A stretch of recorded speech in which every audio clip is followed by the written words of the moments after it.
السلام عليكم. لا تنسوا الاعجاب بالفيديو والاشتراك في القناة تشجيعا لنا لنستمر بنشر المزيد ان شاء الله. السلام عليكم ورحمة الله وبركاته. ازيكم عاملين ايه يا احلى متابعين في الدنيا؟ يا رب تكونوا بخير وبصحة وسلامة دايما. النهاردة هنتكلم عن الشخص المؤذي اللي في حياتنا وازاي نتعامل معاه. اول حاجة لازم نعرف مين الشخص المؤذي. الشخص المؤذي ده اللي بيبقى قاصد يأذينا، اللي بيبقى قاصد يقول لنا كلام يوجعنا، اللي بيبقى قاصد يهنا ويقلل مننا في وسط الناس، بيبقى قاصد يحرق دمك في كل مرة يشوفك فيها، اللي بيبقى قاصد يبصلك كده من فوق لتحت بصة كده إهانة، وهو عارف ان البصة دي هتضايقك وتتعبك نفسيا وتقفل لك اليوم. هو قاصد يعمل كده معاك. الشخص المؤذي اللي دايما مهما نعمل معاه دايما بيشوفنا وحشين، اللي لما تحصل اي مشكلة يبقى احنا السبب فيها من قبل ما يسمع اي حاجة. الشخص المؤذي هو اللي دايما يسيء الظن فينا مهما نعمل معاه، ولو مرة عملنا كويس يعتبر نفسه كأنه بيتفضل علينا. الشخص المؤذي هو الشخص الأناني اللي بيفكر في نفسه بس وما بيفكرش في الطرف التاني. الشخص المؤذي اللي دايما يستكتر علينا كل حاجة وبيعد علينا كل حاجة. هو ده هقول لكم ازاي تتعاملوا معاه. الشخص المؤذي ده مش قريبك ومفيش بينك وبينه اي صلة قرابة او دم، يا ريت تقطع علاقتك بيه حالا وما تقوليش لا ده صديقي من زمان، ده حبيبي، ده حب العمر، ده عشرة من زمان. لا، عايزه اقول لك لو العشرة دي هتأذيك والشخص ده هيقلل منك ويوجعك ويكسرك ويخليك كل يوم تنام مكسور، فاقطع علاقتك بيه احسن، لان صحتك النفسيه اهم من كل شيء. مفيش حد بيحب حد بيوجعه، مفيش حد بيحب حد بيجرحه، مفيش حد بيحب حد بيقلل منه، مفيش حد بيحب حد بيستكتر عليه الخير، مفيش حد بيحب حد يعامله بمزاجه يعاملك حلو وبمزاجه يعاملك وحش. فبلاش تأذي نفسك نفسيا، وبلاش تبقى متاح دايما للاشخاص اللي بتأذيك. لا، اعمل دايما موقف معاهم وان انت ما ينفعش تعاملني كده. ارجوك كفايه. ابعد عن اي شخص بيأذيك، ابعد عن اي شخص بيوجعك، لان صحتك النفسيه وراحتك النفسيه اهم من كل دول.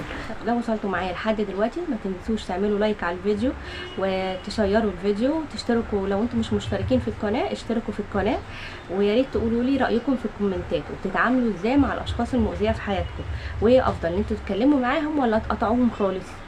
طب نعمل ايه لو الشخص المؤذي ده اللي في حياتنا شخص من العيله، شخص قريب مننا ما ينفعش نقطع علاقتنا بيه، يعني من عيلتك او من عيله زوجك؟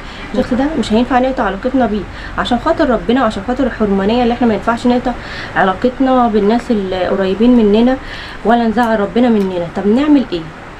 هل نسمح بالاهانه؟ هل نسمح ان هم يقللوا مننا دايما؟ لا. اول حاجه نعملها اللي احنا ناخد موقف. اول ما هنلاقي نفسنا بنتهان او في حد بيقلل مننا، لا لازم تتكلمي او لازم تتكلم وتقول لو سمحت من فضلك ما ينفعش تعاملني بالطريقه دي، ما ينفعش تتكلم معايا بالاسلوب ده، ما ينفعش تقلل مني.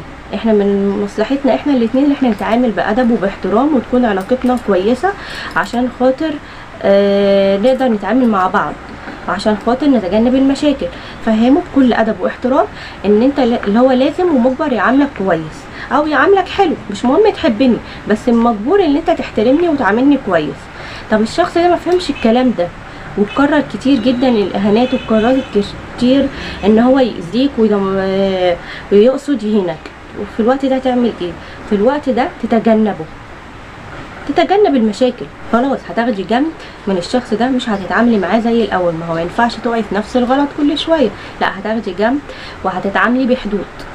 يعني انا مش مع اللي احنا نقطع العلاقات، مش مع اللي احنا تبقى مثلا اشوف اختي في الشارع او اشوف خالتي او عمتي مثلا في الشارع واضير وشي، لا ما ينفعش. بس انا ممكن لو الشخص ده بيأذيني وبيقلل مني ممكن اقلل الكلام معاه، يعني اشوف الشخص ده في اي مكان السلام عليكم عاملين ايه وخلاص، عشان السلام ده بتاع ربنا، عشان خاطر ربنا ما ينفعش اللي احنا نقطع علاقتنا بأقرب الناس لينا. ما هو احنا كده يعني هناخد ربنا مننا، احنا مش عايزين ربنا يزعل مننا، احنا مضطرين ان احنا نتعامل مع قدامنا عشان خاطر ربنا بس. مش عشان خاطره هو، لان هو اذانا وبيأذينا، لا، عشان خاطر ربنا. بس التعامل هيبقى بحدود. يعني ما ينفعش نقعد نتكلم كتير، ما ينفعش نقعد بقى نحكي في حياتنا الشخصيه، ما ينفعش نقعد نشتكي، لان كلامك معاه مش هيفيدك بحاجه، بالعكس كلامك معاه هيأذيكي انت. لو مش دلوقتي فبعدين. فالافضل ان انت تقللي الكلام مع الشخص المؤذي ده. وكمان حياتك الشخصيه خليها لنفسك. يعني انا مش مع حياتك الشخصيه تبقى مشاع لكل الناس وكل الناس تبقى عارفاها، لا، خلي حياتك الشخصيه لنفسك. تاني حاجه، لو انت عارفه ان المقابله دي مثلا هتهينك او تقلل منك، خلاص ما تروحيش. لو الاجتماع العائلي ده فيه شخص مثلا هيهينك هيجي من وراه، يا اما هيجي وراه مشاكل وهتعملوا مشكله مع بعض، يا اما هيجي من وراه ضغط نفسي ليكي. لو سكتتي خلاص ما تروحيش. ده مش مضطره تروحي مكان انت مش مرتاحه فيه، مش مضطره تتكلمي مع ناس انت مش مرتاحه معاهم. يعني ممكن تكتفي بالسلام، او ممكن تكتفي بالكلام بحدود. يعني مش لازم بقى تفتحي بقى في الكلام وتقعدوا بقى ترجعوا علاقتكم زي الاول، لا، لان هيحصل مشاكل تاني. لا، اتعاملي بحدود. المكالمه دي هتاذيكي نفسيا وهيجيلك من وراها وجع دماغ ونقل كلام بقى، وهيقولوكي كلام انت ما قلتوهوش، وهيقعدوا يتكلموا عليكي وبتاع. لا، خلاص ما تعملهاش. انت مش مضطره تكلمي حد ولا تقعدي تتصلي بحد وفي الاخر المكالمه دي تعود عليكي باذى نفسي. لا، خلاص بلاها كلام كتير في التليفونات، بلاها كلام اصلا كتير.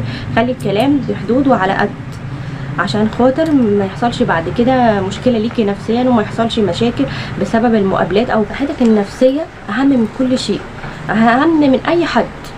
لازم تكوني مرتاحه نفسيا، ولازم تكوني مرتاحه في الكلام مع اللي قدامك.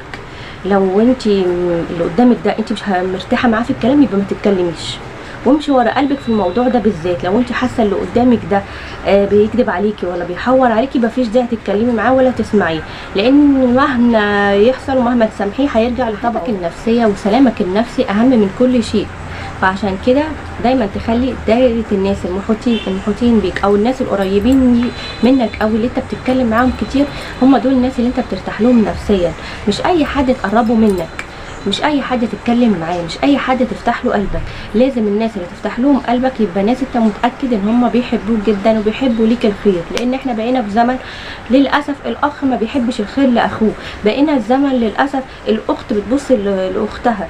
فاحنا بقينا في زمن لا يعلم به الا ربنا. فعشان كده ما نفتحش الكلام وما نرتاحش في الكلام اول مع حد.